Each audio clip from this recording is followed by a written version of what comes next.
Hi, my name's Rob Barber from Bodyboard-Holidays, and today I'm going to talk to you about the 5 classic rookie errors that people make when buying a bodyboard.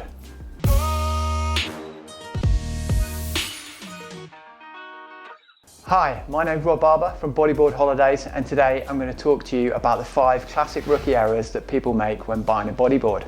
So we've just returned from our California road trip, which was one of my favourite trips of the year. And one of the highlights of that trip is catching up with the world's foremost bodyboarding aficionado, Jay Reel. So as well as being a bodyboard pro, Jay Reel also owns the biggest bodyboard shop in the world, and he knows everything there is to know. So we put to him to tell us the 5 classic rookie errors that people make so that you can be advised to buy the best board for you. So without further ado, over to Jay. Today I'm with Jay Reel, legend bodyboarder, who is the owner of the world's biggest bodyboard store. And today I'm going to ask him about the 5 biggest errors bodyboarders make when they make a decision about buying a board and they perhaps don't know what they're looking for.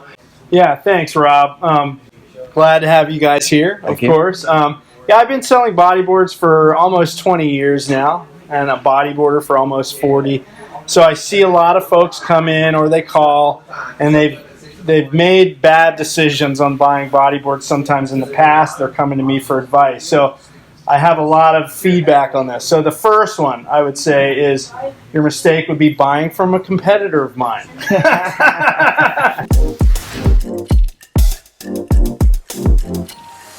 And that may sound like a joke, but the reality of it is a lot of people, they'll go into a surf shop to buy a bodyboard, and they're basically dealing with surfers that have maybe never even ridden a bodyboard, or they're not at all accomplished at riding bodyboards. So they'll recommend, in a lot of cases, the boards that they have overstock of. It may not be the right board for the rider, but maybe their boss is over their shoulder and he wants to move some product that's been sitting on the shelf for a while. So when you come to us, we are bodyboarders. We have experience not only selling the boards, but riding them as well. So we know what works for different heights and weights, different locations, different temperatures of water, and so forth. So we're experts in this, and coming to a bodyboard specialist is always a good idea when you're buying a bodyboard.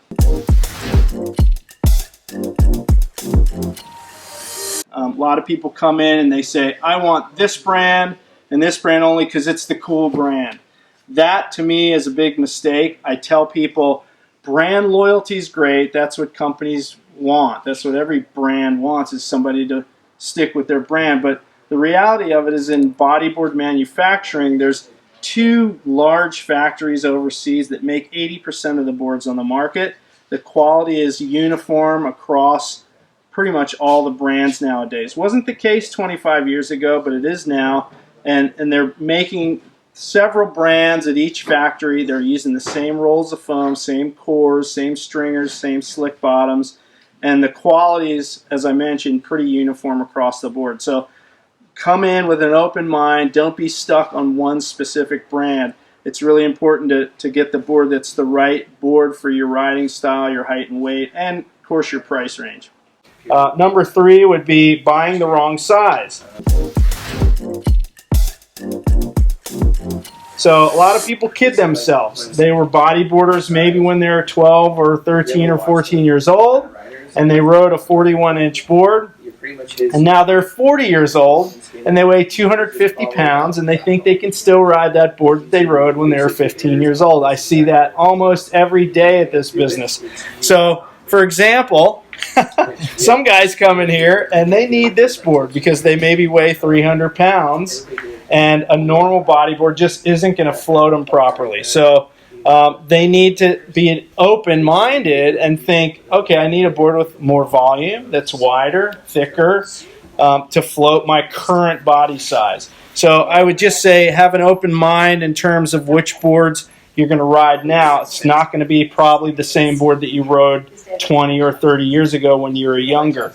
Likewise, I have a lot of young guys maybe that have sprouted up. Maybe they're 15 years old, but they're 6 foot 2 inches tall, and they try to ride a tiny board like this because this is what they're used to. So I tell them, you are not 12 years old and 5 feet tall anymore. You're now 6 foot tall. You need a board that's the right size for your height and weight. So having the right size is pretty important. Also, another factor is what kind of waves you ride, your ability level, and whether you ride prone and drop knee or just one or the other. Because if you're a drop knee rider, you want a board that has a little bit more length. Likewise, if you're riding really hollow, heavy waves and you're strictly a prone rider, you may be able to go with a smaller board than is ideal for your, for your normal height and weight, because a smaller board gives you more control in really heavy, powerful waves. So riding the right size is really important. That's where expert advice can help you. Buying the wrong core would be my fourth thing. A lot of people make that mistake. Let's say you live in a place like the UK where the water's chilly most of the year. You basically probably don't want to go with a really stiff polypropylene core and multiple stiffeners inside the board, because the board has to have a little bit of flex. If you look at a surfboard, it has rocker shaped into it, because surfboards are rigid, and in order for them to turn, they have to have some rocker. It helps them to turn. With a bodyboard, the bodyboards are flat when they come out of the factory, but you need to be able to flex them so that they can turn, get that arc. Just like a snowboard or a pair of skis, they're made out of fiberglass so that they can flex. It helps them to turn. The bodyboard's basically the same concept. So having the right core for the water temperature is key. Cold water, you basically want a softer core, which would be a lower density polypropylene or a polyethylene core.